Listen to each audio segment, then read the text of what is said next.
نحمده ونصلي على رسوله الكريم اما بعد فاعوذ بالله من الشیطان الرجیم بسم اللہ الرحمن الرحیم۔ کوشچن آنسر سیشن میں نمبر 4 ہے، لفظ تھا سورۃ الانعام میں آیت نمبر 38 بجناحیہ،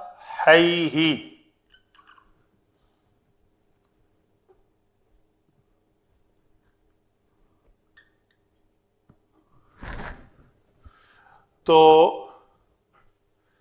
یہ 3 کلمات کا مرکب ہے۔ با حرف جارہ،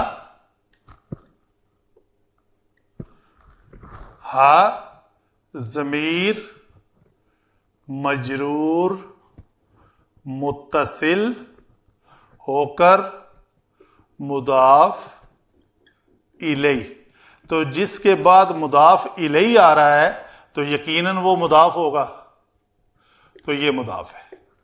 مضاف جمع مضاف الیہ مل کر یہ مرکب اضافی بن رہے ہیں۔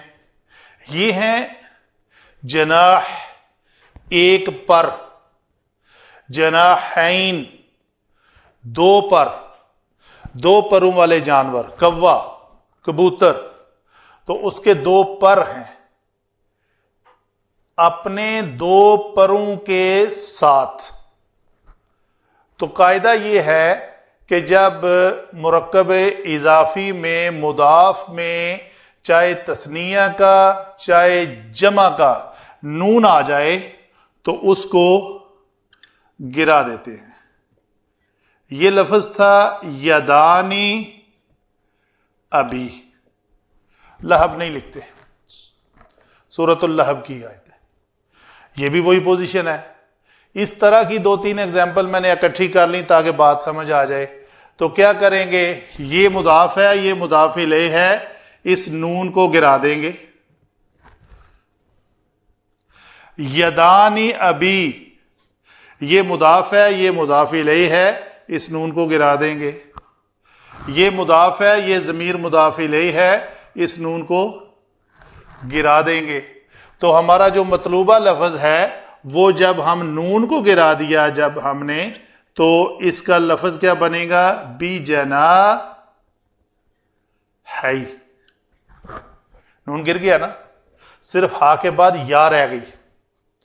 اگر یہ زیادہ پار ہوتے 2 سے تو جمع ہونا تھا، پھر جناحین ہو جانا تھا، تو ہا کے نیچے زیر ہوتی تو زیادہ پروں والا کوئی جانور، تو یہ 2 پر ہے، تو آگے ہا ضمیر لگی ہوئی ہے، تو اس کے آگے ہا ضمیر لگ گئی۔ تو یہ ہے جی چھوٹا سا کوشچن جو سورۃ الانعام کی آیت نمبر 38 سے ہے۔ تو اس میں سے نون مضاف کا گرا ہوا ہے۔ ابھی میں لیکچر دیا ہے اس سے پہلے سورۃ المطففین کی آیت نمبر 15 اور 16، اس میں لصال الجحیم تھا تو نون مضاف کی وجہ سے جمع کا گرا ہوا ہے۔ سورۃ اللہب میں یدانی کا نون گرا ہوا ہے، تبت یدا ابی، تو یہ یہاں پہ مد آئے گی کیونکہ الف مدہ کے بعد ایک حمزہ آ رہا ہے۔ یہ ہوئی جی آج کی چھوٹا سا کوشچن آنسر سیشن۔ وما علینا الا البلاغ۔